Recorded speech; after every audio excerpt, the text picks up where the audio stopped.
else, someone got killed, and someone will say, hey man, you heard, yeah, I heard something like that on the TV.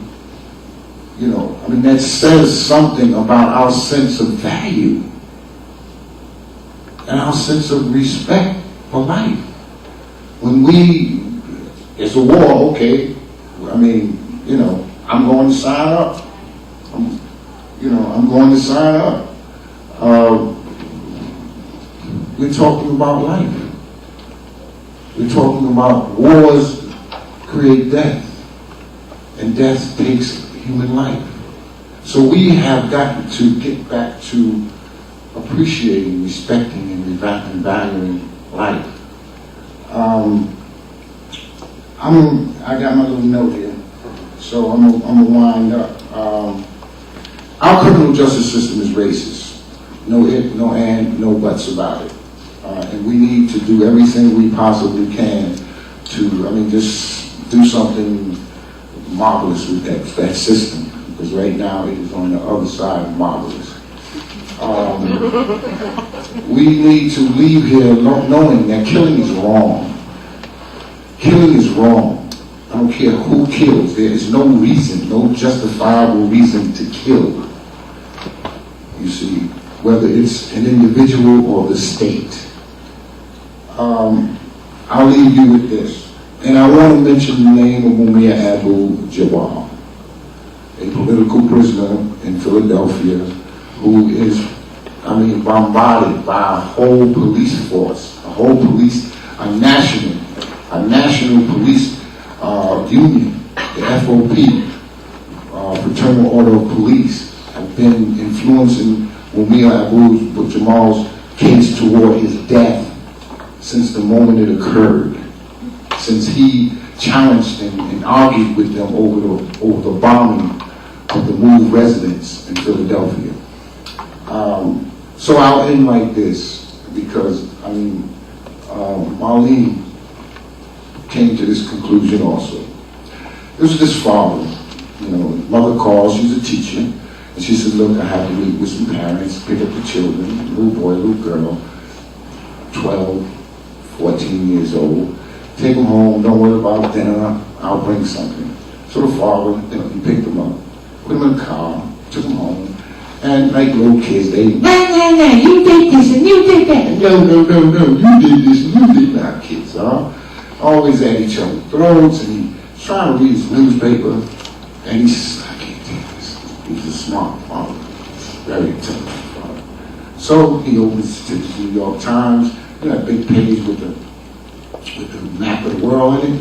He takes it and cuts it up. He says, hey, you two, come here. Take this and take it over in the corner. Here's some tape. Put it together. It's a map of the world. And they just picked it up, went over in the corner, and started doing so. He went back to reading his paper. He had it all done. He knew they'd be over there for the rest of the night, and still wouldn't accomplish what he asked them to do. However, about 10 minutes later, they came back and gave him the map, all put together, of the world. So the father, Jesus, my children are genius. But you can't make that. He couldn't do it himself. He knew he couldn't. So finally, it was so profound that he had actually asked the children, how did you do that?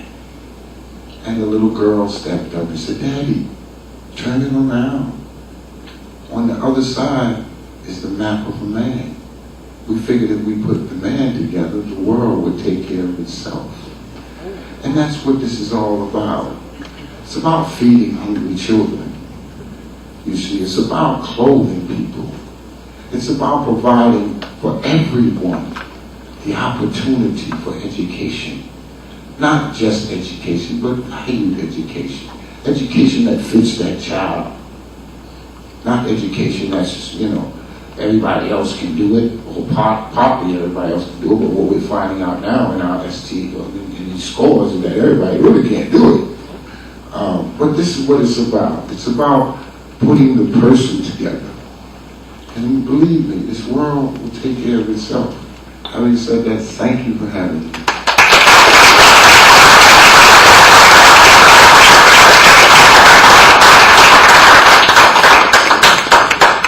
Thank you, Lawrence, for helping us understand that our criminal justice system is about punishment and revenge, and not about restitution of justice. So we have a lot of things to do. Thank you also for helping us to understand that when there is always resistance from people, groups, nations who are being oppressed, that ruling group, dominant group, have a way to criminalize resistance. Thank you for also helping us to understand that there is something that we call institutionalization of racism that became some kind of cosmetology that is trying to push us into the wrong belief that there is no racism there anymore. And thank you for making this serious statement that students are going to make the decisions. So in some way, you're also saying no tax to children.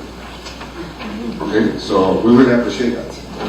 So I had no idea how Delores was very good.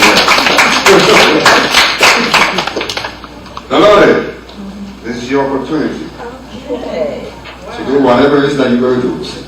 Well, I know some people may have to go out to class, and I think I was given a 10-minute limit, and for the folks who know me, they know that I can talk long, but I can't talk short. So I'm going to try to talk really, really fast. Just for my students that came late, will you please just tell them who the different people are? Oh, yes. Please. Okay. In fact, I want to thank the different people for sharing their stories. And so first, I want to thank Professor Barrios and Professor Abby Bornstein for putting this event together. I think it was a wonderful event. So I want to thank them for giving me an opportunity to be a part of this event. I say, racial justice work and social justice work is such hard work that most of the time I'm just tired. And I'm tired all the time. I'm Sisyphus. I keep pushing that ball uphill, and then the ball slides right down. I can push it up some more. And I'm so happy to have all the folks on the panel here today doing this work with me. So for Marvin Reeves, I want to say thank you so much for sharing your story. On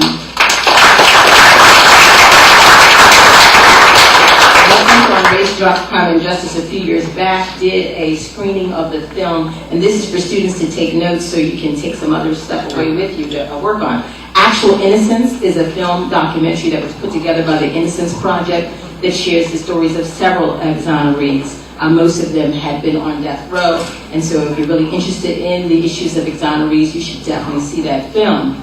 I want to thank Lawrence Hayes also for so articulately sharing his story.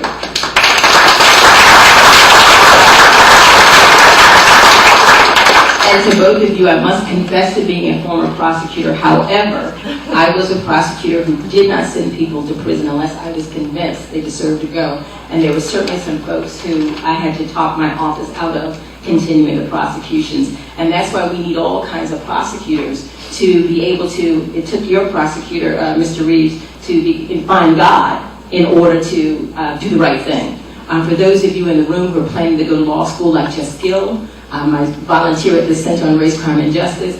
Think always about doing the right thing. It's not about you. It's about the search for truth, which unfortunately so much of our justice system has not been for such a long time. But it's about doing the right thing even when it's hard.